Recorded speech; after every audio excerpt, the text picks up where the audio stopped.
Explain what happened anyway. Yeah. We are live at last. Yay! We finally made it! Yay! Yeah, I think that's totally my fault. I think my computer just absolutely freaked out. That's right. We're all friends here. I know. I've done 2 interviews today. Really? And I've used this computer constantly all morning. I think it just got tired of me. Yeah, it's a bit tired. Yeah. I think it just had the because it was just like, I've just done too much stuff today. I think just got fed up with it. So anyway, yeah. So we're here. We've made it at last, live at 5. On what day is it? Thursday afternoon, isn't it? Thursday, yes. Thursday afternoon. It's not too bad. Quick question though, mate. Is that link that we posted? That's not going to work, is it? No. So we need to put out the new one. Yeah. So that'll be okay. I mean, this is going to the YouTube channel and it's going to go to Instagram, so people will find it there anyway, so they can watch it on there. Yeah. Otherwise, we've got to stop, reset everything. That's fine.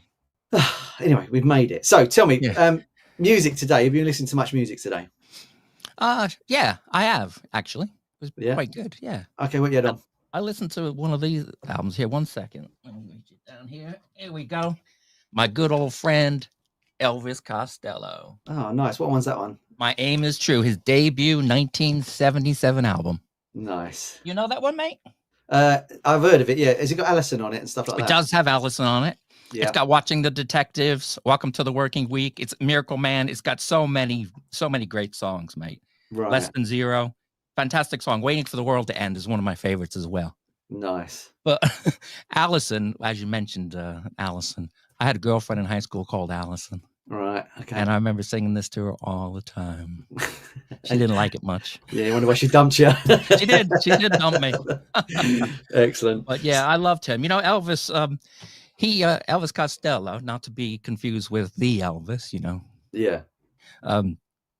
He actually went into the music business wanting to make money, you know, because he had a regular workaday job, but he wanted to become a musician, but he had to pretty much be guaranteed that he would make some money.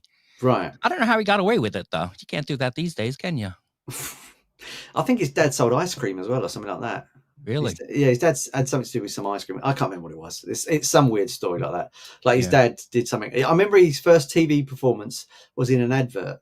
I remember seeing that somewhere. It was like, where was his first TV debut or something? And it was on telly selling ice cream.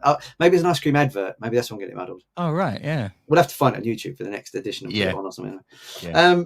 So I've been listening to a bit today. I think it's serendipitous I've been listening to it because I've been listening to Nirvana in Utero. All right. And I think it's this week or next week. It's the 30th anniversary of it coming out. So it's the 30th anniversary. So this is the official release version. And Steve Albini, who did the original session on it, he did it. And it's a real sort of punky, raw, like it starts with them just chatting and then they start playing and the mix is really raw and stuff like that. Yeah. And then they sent this off and they said, no, you can't do that. And they remixed it into this one kind of thing. Whereas this one, which is the official one, I think sounds more raw than the Steve Albini original punk mix. If you see what I mean. Yeah. Yeah. It just sounds like it's more haphazardy, his version, but this one's like shiny. So it's coming out again. They're going to do like an 8 CD box set and all sorts of stuff like that. And they're going to do, you know, they're going to find stuff in the cupboard and say it's brand new and things like that. Of course. Yeah. So I had that on today. And then I had a bit of this wonderful album, which is Elton John's Tom Bell Sessions album, which is probably one of the greatest albums that never got made, really. So he was a big fan of the Detroit Spinners, all these bands. And then he went off to work with Tom Bell in Philadelphia because they were on the Philadelphia label. And he only did like 6 songs. And he was like, oh, well, this is like 1977, I think. And he's like, oh, yeah, I'll come back and we'll do some more. And then he never went back, never finished it. But the one you know on this is Are You Ready for Love? That's the big track. But this would have been the best album he ever made. You know, if you finished it, it would have been the best album he ever did. It's brilliant. Oh, I've never heard of it before. Imagine just like the Detroit Spinners, but with Elton John writing the songs. That's what it's like. It's the first song's called Slow and Easy, I think. Nice and Slow, that's it. And it's just such a good album. The sound on it's fantastic. This was a record store day special. This vinyl, you couldn't buy it. Oh, you can't right, get it, so I had to come get it. All that sort of stuff. Is that where you got the idea for your hat? No, I've always had my hat. It's the same. Yeah.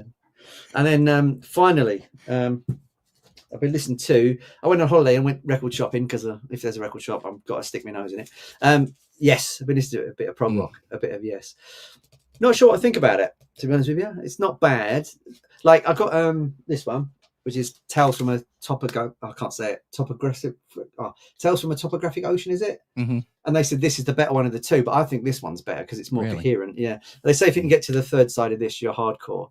And I know what they mean because it got really, really, really difficult. Yeah. I was really having trouble with it and stuff like that. Whenever I think of the band Yes, the first word that comes to mind is no. I'm not a fan. Not a fan. Not even of Owner of a Lonely Heart, all that sort of stuff. I can stomach it. Yeah. But yeah, I'm not a big fan of that. No.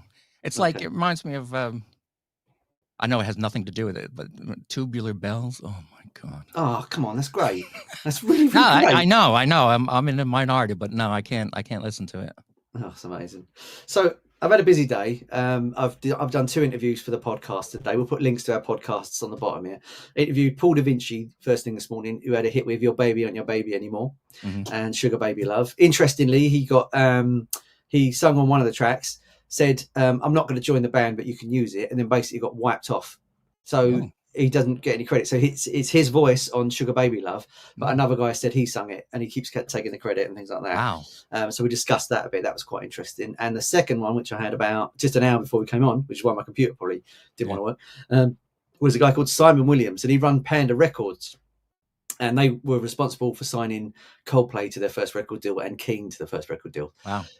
His book called Pandemonium, I'll put it away now, is fantastic. I'll get it out on a break and show you. And basically what was is Simon had a mental health issue a few years ago and he was going to kill himself. And the story goes from killing himself to points in his story, if that makes any sense. Yeah. So he worked for NME for a while, for about 11 years. And so it starts, he tried to kill himself. Then it talks about his childhood, goes back to what happened. And we discussed the forming of the book. We talk about Coldplay, we talk about Keane, their first singles. And it's basically the history of what he's up to right now. Sounds great. Yeah, it's great. He's working with a band called Ash from Northern Ireland, I think. Now they're a good band. They were huge in the 90s, still really big now, and they're a really good band. And he's doing a lot of work with those. So it was just interesting to get like a journalist side of the story. In the interview, quite interestingly, we were saying to him that when I played in a band in the 90s, we thought all the bands were getting signed in Manchester because you had Oasis and all these other huge bands getting signed. Turns out they're all in Camden. So if my band had gone to Camden, like they might have seen us, but in our minds, everybody was up that end of the world. So we never played London in the night. For some reason, my band never did it. So also, I'm going to say this. He's probably going to kill me for saying it live, but Panda Records still take submissions for records and demos. So if you Google Panda Records, on there is a submission form, and it's a long sheet. It says, don't send it this, don't send it this. But he is genuinely, he loves music like we do. He's totally up for listening to music and talking about music. So if you Google Panda Records, if I find the link, I'll put it in the description. You might be able to get something maybe to him to get him to listen to it. Oh, that's fantastic! I'm going to tell all my bands on Unknown Sounds. But he's a lovely guy. So yeah, that's been my day so far. So in between all this stuff, I've had vinyl on in the morning as well. And then I was trying to read this book, which is that Freddie Mercury book from the exhibition that went on from the, not the exhibition, what was it called? The auction. I went down to see it and it was phenomenal. And to be close to that stuff, like, he's got lots of jackets and outfits that he used to wear. And then when you're standing, like they had the furry jacket, which was, he wore on the Killer Queen video, which was the first time they appeared on Top of the Pops. It's their first TV debut, and then you go in this room and you're less than a foot away from this stuff. It just blows your mind. And there's a bit where there was clothing in this room. You went in there and you go, I recognize that. Like if you're a Queen fan, you know exactly what these things are. That book's really interesting. There's one thing that's not in it, which was quite heartbreaking. He's right in the corner in this room with the clothes. There's a little wig that was right in the corner, and it isn't in the book. But when I couldn't get there because loads of people were there. It was rammed, so I couldn't actually get there. But when you sort of poked your head and looked at it a little bit, you could see that it was for the later years when the HIV had set in, and I think he wore it in the Days of Our Lives video. So it was just to give his hair a bit of thickness. And it's one of those sad realities where you think, oh yeah, that actually happened, and he would have had to have worn that. It was really sad. But that's the only thing that's not in the book, because I hope they're not selling it, because that would just be really grim. But it was one of those weird auctions where there was loads of really cool stuff, and then you went round, and right in the corner there was this little glass box with bits in it, and then when you looked at it, it was pictures of the band from like 1971. You think, oh, that's gold, that's gold dust. That is, that's the stuff that I really, really love. And then Very cool. I'm just trying to catch up and see what I've been up to. And then in the summer, I went to the Rewind Festival in Henley. I went down there. It's a fantastic event if you've not been. It's a mecca for anyone that likes the 80s. And we got there and the Undertones were playing. We saw Nick Hayward, Nick Kershaw. Nick Kershaw was very rocky. Like he wrote the one and only for Chesney Hawkes, and he played it live. And it was good to hear his version of it. And the whole day is fantastic. And it was one of those really hot days where the sun was just right. The crowd all dressed up as like Teen Wolf and the A-Team and the young ones. And the vibe was amazing. And everybody's really up for it. And it was just really, really fun. Really, really fun. And I had a brilliant day. Really brilliant day. I'm going to do a video on that soon and release it. I'm going to review it. I think if you love the 80s and you want to see some good live bands, go along to that. It was a 2-day. I went on the Saturday. Because I had a gig the next day. I thought I was reviewing something else. So, but what I saw that day I wanted to stay for the second day, but I couldn't. So, but really, really good event. We got something interesting to talk about in a minute, haven't we, as well, which is coming up. Yeah, so, did you want to talk about it now? Or do you want to talk about it later? Let's talk about it in a little while. Let's let them hang for a little bit, mate. You're a mean man, Pete. I am. Yes, I am. So, have you watched anything with music in it this week? No, I was going to watch the Whitney Houston movie, but I didn't catch it. Did you see that? I did see it, yeah. Yeah, what'd you think? You know what? I went into it not expecting it to be right. So let's talk about Queen for argument's sake. The Bohemian Rhapsody film, it glazed over a lot of stuff. Yes. Right. There's a lot of stuff that didn't get put in it, which they probably thought, if we do that, it will look bad. Freddie will look bad, whatever. People look bad. And they kind of brushed over it a lot. Now, the Whitney Houston film didn't do that. Interestingly, it didn't do it, and I was expecting them to do that. I thought I'll have a look and it'll be okay. It turned out to be brilliant. Like Whitney Houston was in a gay relationship when she first came to England and toured and stuff like that. Yeah, and they put that in the film. And now I figured that would be one of the things they would have brushed over. Yeah, in a sense of obviously there's nothing wrong with being gay, obviously, but what I'm saying is I remember Whitney from the 80s. The image was she was this beautiful young single, heterosexual woman. So, and then all of a sudden, they put in it, they put the drug use in it as well. Also, interestingly, with the drug use there, Bobby Brown didn't introduce Whitney to drugs. She was always sort of on the periphery before that. It just got a bit more ramped up when he was with her, and they put that in the film as well. It wasn't like it's all Bobby Brown's fault, because it wasn't. It was that was the way around. So I would argue that film is probably the closest to an autobiography telling the truth than any of them I've ever seen. Wow. Really. Yeah, it was that sort of accurate. Being a music nerd and sort of not knowing things, but just following a lot of music stuff. When you then watch something and you go, that's right. It's like anyone that watches it from the outside will enjoy it as a movie. And it was lovely to hear her singing again. I mean, I know the woman, I think she overdubbed her, but it was lovely to hear her voice again and all that sort of stuff, and hear her singing and the power of it. And it's just, it's one of those horrible things where you see her at the start of the film and she's young and energetic and she's got this amazingly powerful, beautiful voice. And then you get to the end bit where she's croaking and she can't barely get a word out, let alone sing. And she's trying to perform live. And you just think, oh man, what a, and it's the Winehouse story, isn't it? And it's just awful. We should say, by the way, if anyone's listening and want to comment, if you're watching it on YouTube and you type in a comment, it should pop up on our comment box. If you want to say hello or make a comment, we should be able to read it on there. Actually, I think on all the platforms, if you want to say something, just say hello or make a comment. I think we can read it on there. So I watched that and that was really interesting. And then I watched a film called Phantom of Paradise, which was a really strange, I think it's Brian De Palma directed it, and it came out in the early 70s. Paul Williams, who played Little Enos in Smoking the Bandit, he's a fantastic songwriter. I don't know if you know this, and he wrote Bugsy Malone soundtrack, and he wrote a load of good songs. He wrote one for Rainy Days and Mondays. I think he wrote that. Oh, really? And the film's it's really weird. It's about this guy that he gets crushed by a record plant crusher. Then he starts to write songs for this nightclub called Paradise, and then the guy writes it, and then he tries to brick him into a wall. It's really bizarre to explain it. Interestingly, though, he wore a mask in the film, and they say that's where Daft Punk got the influence to wear masks. Oh, really? Wow. Yeah, so it's kind of and they reference that film quite a lot because it's very electro, because it's early 70s and stuff like that. Great film, really underrated, probably never seen by a lot of people. That's all I can say about it. So I certainly haven't seen it, but I want to now. Yeah, it's interesting. Very cool. So I've had a few music bits going on as well, and I've got some interviews next week, so which is nice. Excellent, mate. Excellent. Yeah, I've been really busy. So I'll put a link to my YouTube channel. If you're not subscribed yet, subscribe and watch all the videos on there. I've got interviews, live streams like this one, and we've got reaction videos as well. And PD, talk about your podcast for a minute. Let's talk about yours. All right. Well, if you don't me at all, I do a show called Unknown Sounds, which is basically it's an independent music show. We only play independent artists who send us their music. It's quite unique. I think it's very casual, very laid back. I play everything you can think of. In one show, you can hear some punk, you'll hear reggae, you'll hear almost classical kind of stuff and instrumental as well. Anything. I'll play everything and anything as long as I like it, because I don't care if anyone else likes it. I do it for myself. But people seem to like it anyway. Yeah, I mean, so that's quite good. What I found about the show is when you'll send me stuff now and again, and you forget there's so much brilliant unsigned talent out there. It's absolutely crippling, really, that these people aren't signed and doing stuff. Like Simon Williams, I was speaking to today. Panda was independent, and there's a real lack of independent record labels that sign really good artists. Yeah, I think it's a real crime that's not happening. I mean, could you start a record label in today's society? Maybe you could do it online, but I don't know. If you've got the reach to do those sorts of things, I don't know how you would actually do it, sort of thing. Yeah.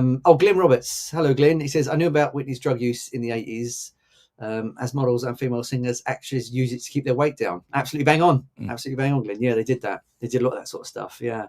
Wouldn't work for me, though. I'm too chubby. But anyway, so are we going to play a video by an artist? Yeah. Let's play a video by the Sunpin Leaves. They're one of the first bands that ever sent me music, and they continue to do so. They're prolific songwriters, award-winning songwriters as well. They just won the gold medal in the International Singer-Songwriter Association for vocal duos. They're amazing. I saw them in concert. They're really great. And they're lovely guys, Chris Brown and Neil Faulkner. I think the video we're going to play now is Summer of Love.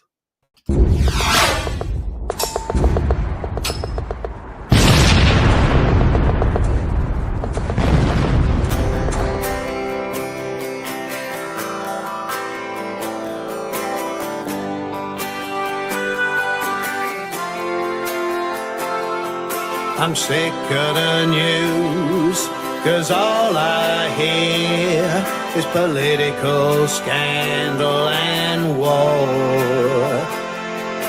LBJ should took us all the way.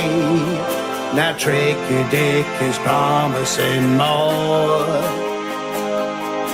Time to tune in, turn on and drop out, like we did at Haight-Ashbury.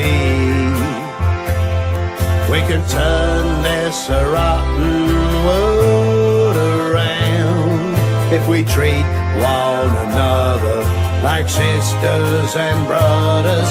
Come on, let's make the summer of love. There's something in the air. We can go to Jamie at Monterey. Let's make a summer of love. Now your parents don't like the way you dress. Well, I don't think any parents ever do. Put a flower in your hair, show them you don't care, 'cause there's times for me and you. There's something going on, it's time to right their wrongs. We might just be about to change the world. We made a start at Golden Gate Park, and we'll finish what we started someday. Come on, let's make the summer of love. There's something in the air. We can groove to Jimmy at Monterey. Let's make a summer of love.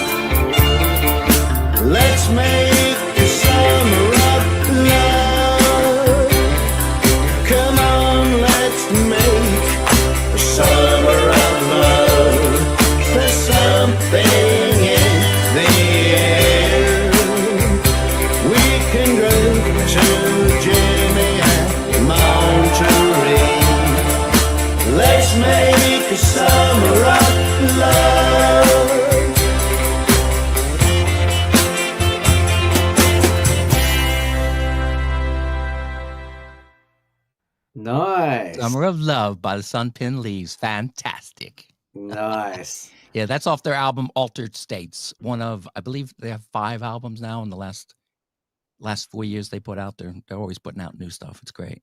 That's really cool. I mean, it's end of summer now. It's a shame we couldn't have had it right. Yeah.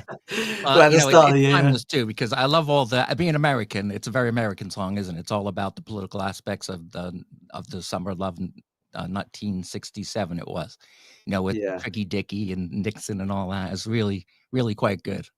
So, what sort of band are they? Are they a country band, or are they? Well, they've got country influence, definitely. I know one of their big influences was John Denver. Oh, wow. Awesome. Yeah. Unusual, isn't it? Yeah. Yeah. They do a song called Monterey, about John's death, actually. Wow, well, inspired by his death, because that's where he died, didn't he? In the light aircraft. It was over Monterey Bay. But yeah, beautiful. But they're Americana. They do rock. They do a lot of different kinds of music. In fact, one of my favorite albums by them is called Transgenre Express, because it's all different types of music. It's really, really great. But that Summer of Love song is, I like that a lot because one of the reasons is Chris, the lyricist, sent me the actual the lyrics that he wrote, the original lyrics. You could see it. He crossed out this and put in this. I have that up on my board here in the studio. That's wonderful. So the Sunpin Leaves messaged and said, "Thank you, guys. You're more than welcome." Glenn Roberts, hi Glenn. He says, "Hints of Cosby, Stills, and Nash." I agree. Yeah, I agree. Definitely. It's definitely like that. That's what you don't really get anymore, like vocal harmony groups like that are tight sort of groups of harmonies. They're fantastic. The way it works, I believe, Chris is the lyricist and the main vocalist, and then Neil does all the music. He's a genius. He plays everything, and does some harmonies as well.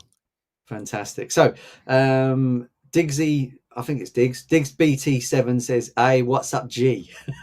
I don't know if that's to our friend Glenn that's just messaged, or if that's to us. Are we G's now? Are we down with the kids? Hey Diggsy, you all right, mate? What's that? BTW7. Diggs BTW. Yeah, I got it right now. Sorry, I'm using a Mac, so my screen's like this big. So all right. I've got my old man glasses going. I'm like, what?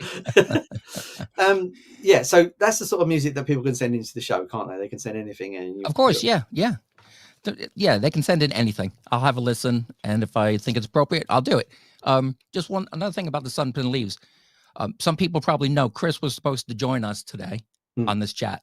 He couldn't do it because we had some technical problems, which is a real pain. Yeah. Hopefully we'll get him on another time, but we're still going to talk about the Sunpin Leaves, and we'll play other songs by him as well. Yeah, fantastic. Sorry about that, Chris. It's just, and we couldn't even come live at the right time. So, so there's always something going on. Today. It's tech stuff, isn't it? Yeah. It's brilliant. So are we going to talk about the thing yet? Are we going to let's talk about the thing. Okay, over to you. Talk about the thing.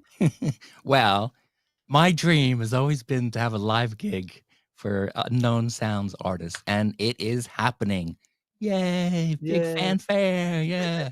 It's great. I'm so excited about it. I'm nervous as hell, but it's going to be great. And the Sunpin Leaves are going to open up the show. So talk about the gig and what it's for. So the gig is basically to have a great time. And also it's a charity gig. We're raising money for Musicians Defend Ukraine Charity Fund. Now, we've been raising money for these guys for quite a long time now. We've done a few shows, special shows on the Unknown Sounds to do that. We're doing quite well, and there's been a great response. Now, the thing about this gig, though, it's a charity gig, but the charity part is when you buy your tickets. We're not going to have people at the gig, trying you to get down in your pockets and give some more money. It's not like that. We're just going to have a great time that night, but all the proceeds from the tickets are going to the foundation. That's fantastic. We were talking about it a little while ago, and the musicians that are fighting in the Ukraine have nothing, don't they? It's pretty much they don't even have boots. Is that right? Yeah, a lot of them don't have boots, don't have armor. There's not much there. Yeah. So this foundation specifically helps out musicians who are fighting on the front lines. In fact, we've played some of the songs by musicians who have been helped by these guys. Yeah, so it's for a good cause. We're going to put a link in the description as well, and when we do more of these live streams, we're going to basically keep pushing it. So for people who want to know, where is it? Okay, it's at the amazing Hope and Anchor pub in Islington in London. This place is great. It's It's a landmark pub. The Madless made some videos there. Sting played there. U2 played their first gig in London there, famously to 6 people. But everybody's played there. It's a fantastic. It's a great venue, and I'm really happy that we got it. Interestingly, as well, it's probably one of the last like privately owned venues still going as well. Yeah. I was again not going back to it, but I was talking to Simon Williams about that, and he was saying that, you know, so many independent places like the Bull and Gate have gone, and that you can't get those independent places anymore. So what we've got to do as well is give a special shout out to the place, because they've done a real special deal so we can put this on. You know, they're not charging an arm and a leg, are they? They're doing it as a really generous fee so we can get the stuff on. Yeah, definitely. Yeah, they've been very, very helpful. I've learned so much, and they've enlightened me about everything. It's on the 5th of November, so remember the 5th of November. Mm-hmm. You can get tickets at We Got Tickets. Just search Unknown Sounds. It'll bring it right up. They're cheap. They're $10. What do they do in this country? £10. Euros soon. Yeah. Yeah. But yeah, we've got some tickets left, so hurry up and get them, and I'll see you there on the night. It's going to be great. Yeah, I think it's really cool because it's really important as well. It's not just like an idea. It's people getting together for a charity to help other musicians. I just think people forget that musicians support musicians. It's not all sort of, you know, everyone hates each other. It's never that way, is it? No, not at all. It's just a shame that we have to do this gig in a way as well. It's just You're absolutely right about that. This situation should never arose, but it has. So we are dealing with it, and we're doing what we can. Yeah. It's meager, but we're doing something. What I'm looking forward to is, you know, 3 or 4 years from now, we'll look back and go, hey, do you remember we did that charity gig for that war that was fucking stupid and pointless? Yeah.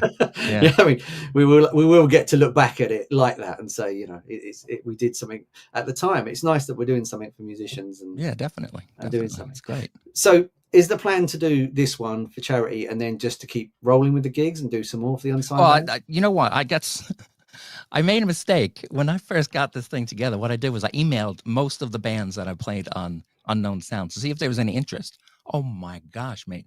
I've got email after email. Yeah, I want to do it. Yeah, I want to do it. They had a few bands from the US that were ready to come over. Some Ukrainian bands were ready to come over. And I'm thinking, what the heck did I get myself into, you know? But what I decided to do was, for the first one, have local bands. I think the Sunpin Leaves are traveling the farthest. They're from Kent. Chris is in Kent and Neil is up north. I'm not sure how far up north. But everyone else is from London. So it's a easy gig to put together, hopefully, and see how it goes. Because my worst nightmare would be, let's say, David Nero comes over from Washington State, you know, all that money, all that expense, and something happens on the night where it's a shambles and it's my fault. I don't want that to happen. So we're trying it out, and we've got great bands anyway. Do you want me to tell you who they are? Yeah, go on then. Okay. What does Sunpin Leaves here say? It says, incredible story of Ukrainian musicians on the breakfast TV this morning who both lost their hands and eyes in the battle. Amazing. Oh, that's just heartbreaking. But at least, you know, we're going to get together in this country and we're going to do something about it. So that's the thing. Also, we're going to set up a link which will be in the description. So if you can't make the gig, you can donate remotely as well. That's right. That's another thing I did, because so many people from the US, from Europe, who can't make it but have expressed interest. So what I did was I actually made a GoFundMe page, and it says, I think if you can't go to the gig, you can still donate. So people have donated. I'm really happy about that. We're going to get that link out there as well. What we'll do is at the end of the gig, we'll put all the money together and we'll send it all over to Musicians Defend Ukraine. Fantastic. Why don't you have some more music? Why don't you have some more Sunpin? All right, let's have another Sunpin Leaves song. I think this song's called Butterfly. Is that right? Butterfly, yeah. We're going to have that one. Anyway, this is Butterfly by the Sunpin Leaves.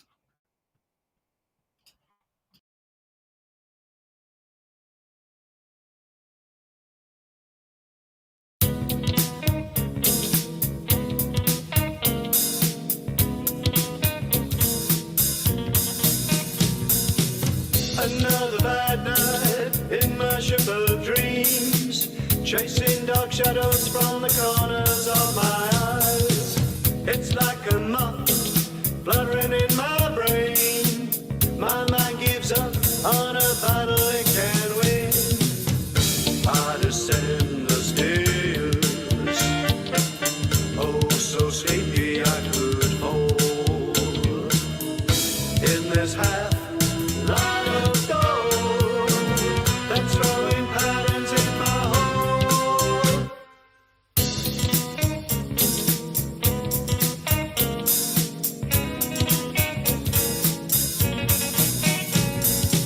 Sometimes thinking feels like I'm sinking in a riverbed I thought was dry. Sometimes thinking feels like I'm sinking in a riverbed I thought was dry. Draw back the blinds, oh so tired and on edge. In the golden light of morning, a butterfly on the window ledge.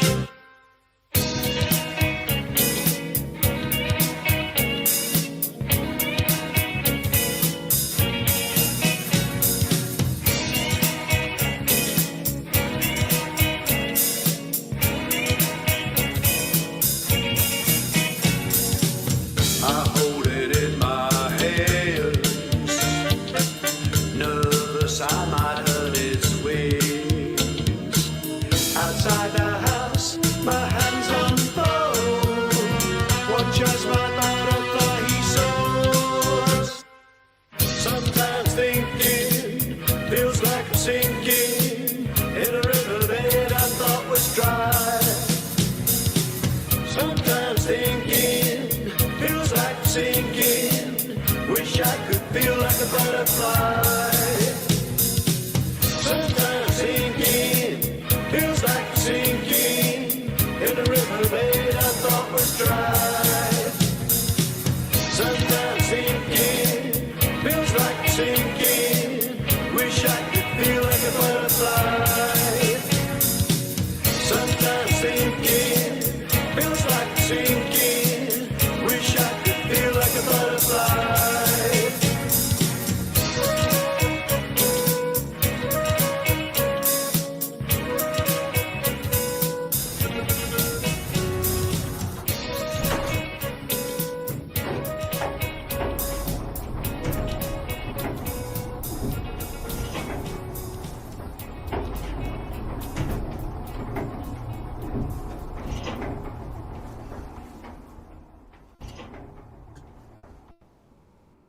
Cool. Lovely, lovely, lovely sounds there from Sunpen Leaves.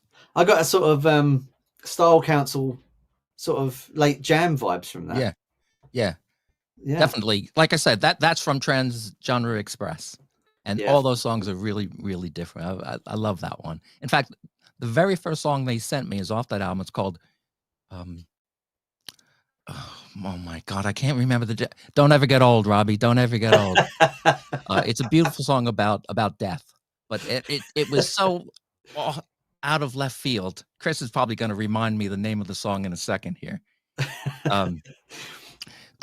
But yeah, it's just out of left field. And when I first heard it, I was like, oh my gosh, I hadn't been exposed to a lot of music, independent music, and this was one of the first ones. And I was like, wow, this is really unusual.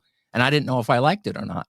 But now it's one of my favorite, most beautiful songs. There it is. Care Of, it's called. Beautiful talk. Thank you, Chris. Well done, mate. You jumped in. I wish they did it in concert, but I don't think they do that one in concert. Oh, When I did see them, I saw them at the Dublin Castle. They did a great set of all different songs of their 5 albums. It was amazing. Fantastic. Yeah. Okay, as it's a music show, let's just talk about. Glenn Roberts says, "I got the beautiful South. Very nice." Oh, yeah, I can see that. Yeah, Glenn, I can see that as well. Beautiful South, nice. As it's a music show, let's have a bit of fun. Let's talk about pairings. If you could pair a lead singer with a different band, who would you pair with who? And this is open to the people in the comments as well. What singer would you pair with a band, or what duet would you like to hear? So if you could hear 2 people start like singing together, so I can start it off if you like. Go ahead. I would love to have heard Karen Carpenter, Dusty Springfield, and Sandy Denny singing on the same record. I think that would have been absolutely beautiful. 3 different voices, 3 different sounds, singing a ballad. I think that would be really, really sort of different and interesting to have heard. So if you could do a dream duet, who do you think you would pick?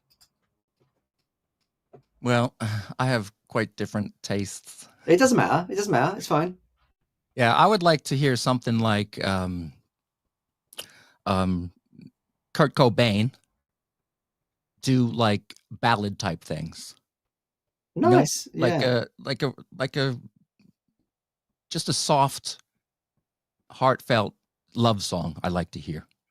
Yeah. He did Rape Me. That's quite a sort of I mean, I know, but I know, but people who don't know the song, it'll be like, oh, Rape Me, great. yeah. Oh, there's a lovely one from Glyn. He says Bowie and Sinatra. Wow. Yeah, that's a great one, Glyn. I like that.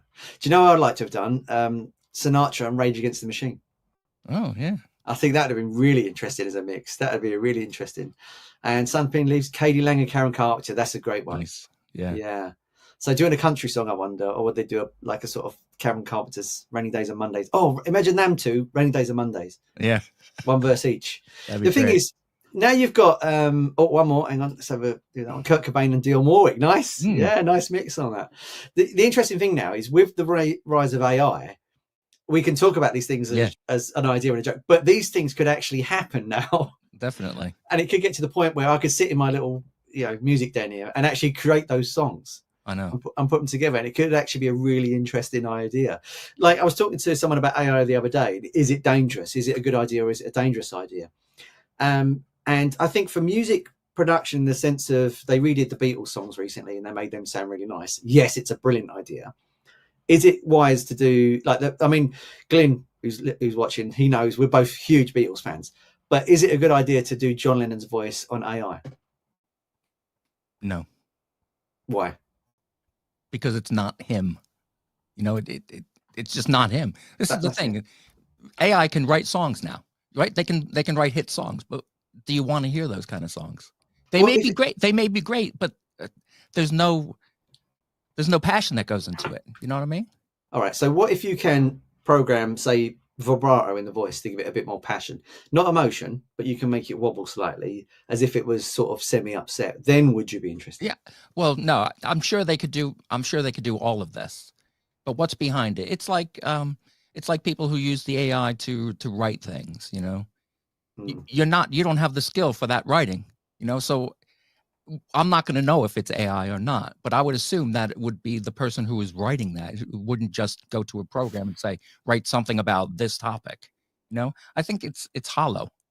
Yeah. Yeah.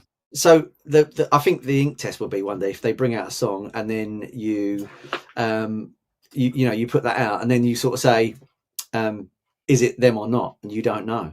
Yeah. See, Glyn says there's no genius and there's no soul, isn't there? And he's right. Yeah. There's nothing. Yeah, of course. Yeah. But I don't think it's something that cannot be mastered. This is my point. I think it's something that can be done. I think they will figure out how to make it have emotion. They will make it learn how to cry, be happy. Yeah. All that sort of stuff. And I think that's the danger of the AI stuff in the wrong end. But then, I was watching the thing with Benny from ABBA, and he was saying, the problem we've got is, you can't license it. How can you, if I did a track with, say, Kurt Cobain's voice on it, how do you then license that? Yeah. Because his voice isn't copyrighted, is it? It's the songs that are copyrighted. True. Yeah. So the point is, how do you then say, well, you can't use it in the sense of you can use it, if that makes any sense? You see what I mean? Yeah, promoters make lots of money out of people selling the dead already.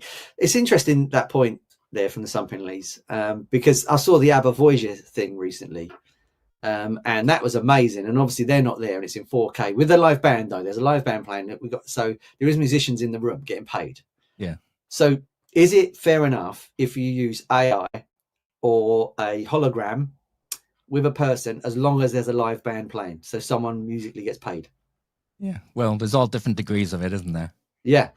I find it all fascinating. I find the whole thing absolutely fascinating. I just think it's a new world that we're tiptoeing in that we don't know really anything about. And I just think it's one of those things where it's either going to go really wrong or it's going to go really right. Yeah. Because there's nothing stopping you like making an Ed Sheeran demo and then putting it on an old cassette tape and just saying, I found this in a boot sale, and no one's going to know, unless he turns up and says, no, I didn't do that. Yeah. But, some bands that are prolific are not going to remember all the bits they've played on. Of course, yeah. You see what I mean? So AI is really interesting in the sense of, I just think of Terminator 2. I've got to be honest. Whenever anyone says AI, I just think of Arnold Schwarzenegger walking around with next to nothing on and all that sort of stuff. I've enjoyed this. I could talk about her all day. If you're enjoying the show, let us know as well, because we're going to do some more, right, Pete? We're going to try and get regular with it, and we just think it's fun to come on and talk about music. And if you've got any subjects you want us to talk about as well, obviously hit us up in the comments. We've got an email address somewhere. Where did I put the email address, Pete? Can you remember? Hang on. There we go. So there's the email address. Oh no, that's my one. Hang on, that's not it. There we go. There's the email address. If not, you can hit up me or Pete from our email addresses and just say, "Oh, we'd like to talk about this on your show. I think it's quite interesting, and we'd love to talk to you about it as well." It's great stuff. Oh, hang on, I've hit something else. I don't know what I've done, Pete. 1 second. Don't forget to like and subscribe. Oh, there is that as well. Yeah. So, accidental genius. Right, hang on. I've got something on the screen. I don't want it. Oh, I'm so old sometimes. Is it that one? No, that's the other one again. No. Right, I'll figure out how to get rid of that in a minute. No, hang on. What's it? I've got to read it. Hang on. Oh, there we go. I've done it right here. Okay. I love this tech stuff. It's all new. It's all exciting. It's all fun. We should be like proper old people, and they should put a brand new record in front of us and say, "Have you heard this?" So we'll be like, "What is this?" Yeah, trying to figure out what it is as well. So when we do get this together, and we do it when we do it quite regularly, it's not going to be under the Chatting Tracks, is it? It's going to be under it's a conglomeration of Chatting Tracks and Unknown Sounds. And it's called Chatting Sounds. That's right. Chatting Yeah. Sounds. So we'll have it go to a new channel and all that sort of stuff, so you can find it. Yeah. We just thought we'd keep it here because it's easy to find and it's all set up and ready to go. Yeah. Exactly. So we'll shoot off in a minute. Should we play one more track before the Sunpin leaves before we go? All right. Is there anything else we want to talk about? I don't think so. Just definitely get your tickets for the gig, November 5th at the Hope and Anchor. You're going to see Sunpin Leaves. You're also going to see this great band called Say Yes, Do Nothing. Fantastic, bluesy, great band. In fact, I'm going to go see him on Saturday in Camden. I can't wait to see him. And then the amazing Unorthodox, which is kind of like a rough and tumble rock and roll band. Yeah. And then a little punk we're going to add to the mix. Nice. Plague UK. So it's going to go from quite really nice, beautiful music, and it's going to get louder and louder and louder to the end. So it's going to be a lot of fun. Fantastic. I'm just going to put this. WeGotTickets.com and find it under Unknown Sounds. I will put a link in the description. Let's just put the this comment up from Glyn as well.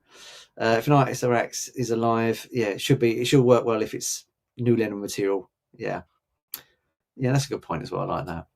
Okay, we're going to play another track for them. I think it's called November Witch. Sorry, I can't read the title because it's too small. Yeah, November Witch. Does that sound like one of their songs? Is that right? It, yeah. All right, we'll play that and then we'll have a chat after. All right.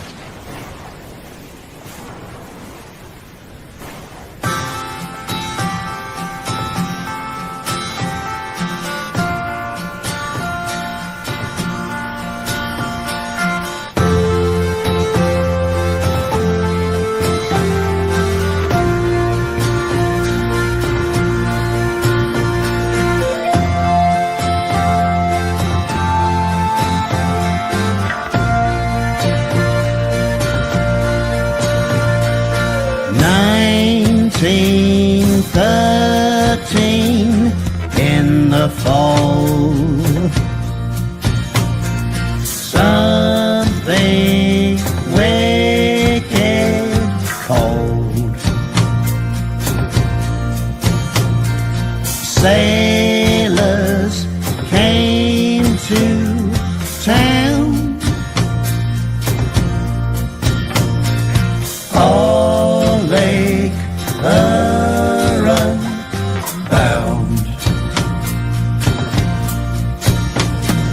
But one man he will not hold,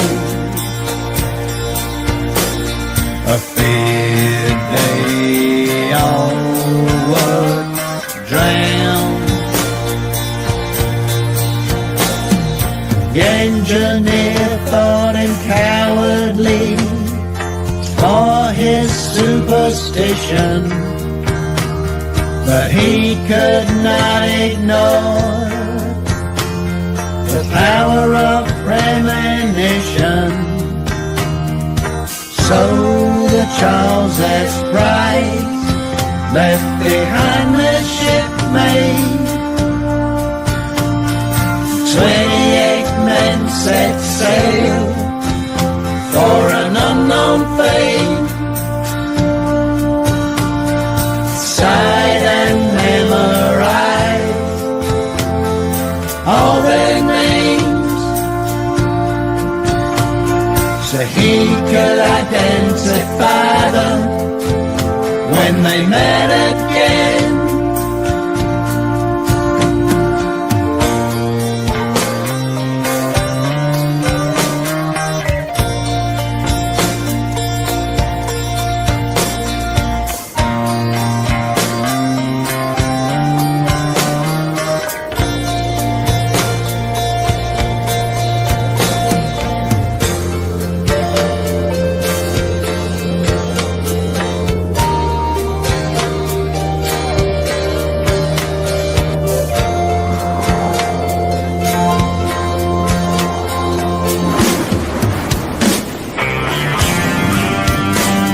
November wind hails from the north, rays on the south, trapped in a ratty embrace. November wind, East Ontario to Minnesota, trapped in a icy embrace. November witch and three sisters, sure to get you, trapped in a icy embrace. November witch, ships in the basin, all for the taking.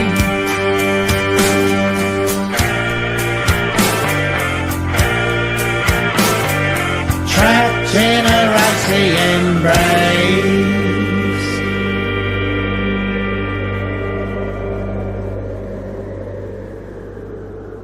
Nice. Yeah. See, it's quite different from the other ones, isn't it?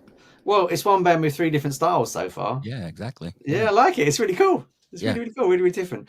Andy Parker messaged during the song and said, we're both old. So, Oh, that's true. so thanks, Andy. Yeah, that song was from their latest album called Yeah. The Great Lakes, Tales from the Great Lakes, and it was inspired by Chris's road trip around the Minnesota Peninsula. Right. Beautiful. Yeah. Yeah, To interesting. me, it's amazing. Though I've done a lot of traveling. I've never written a song. You know, I never take in my environment and say, "Oh, this would be beautiful, a beautiful song." You know, and Yeah. start to think of how the melody would go and the lyrics. That's the genius of the Sunpin Leaves. I think, as you've said it now, over the next coming episodes, you should write a song. I think that should be your that should be your task, because you play ukulele a bit, don't you? I do, yeah. Yeah. Yeah. So maybe over the next few episodes, you could write a song. Yeah, I'm thinking about one about Windows. Okay. Or what you could do is message every band to get them to submit one line, but not tell them what it's about. Yeah. You know that old game where you'd write a line and then fold it? Yeah. Maybe do that with an entire song and then you perform it live. All right. Yeah, I'll try that. That's got to be worth coming back for, surely. Fantastic. Yeah, we'll try that. Fantastic. Anyway, we're going to sign off. Thanks to everyone that's joined us today. And if you're watching this on the catch up, the links will be in the description of all the stuff we spoke about as well. And like I said, if you've got any questions, just email us. The link will be in the description as well. And we'd love to have your things that you want us. If there's anything you want us to talk about, hit us up on that. We'd love to chat about that as well. If you can tell the friends about it as well, and your mates that like music, because it'd be lovely to get a bit of a community going. That's the idea. We want to get a community vibe all about music going. And we're going to play some artists that are going to come up from the gig. And we're going to play some different artists as well. We'll mix it up next time. We'll play some different people. Yeah, definitely. But yeah, we just wanted to give people a taste of what we're going to be doing and having fun and talking about music and having a laugh. And are we going to do Sundays or Thursdays? What day? Thursdays will probably be best for me. Okay, so we're going to. Who knows what can happen on a Sunday? Oh, you're welcome. Enjoyed the show. Brilliant. Okay, we'll do live at 5 on a Thursday. How does that sound? Then people can do the catch up if they want. Yeah, that sounds good. And we'll do it from there. But okay, we're going to end the broadcast. So thank you so much for tuning in, and check out our podcasts and subscribe to both. And we shall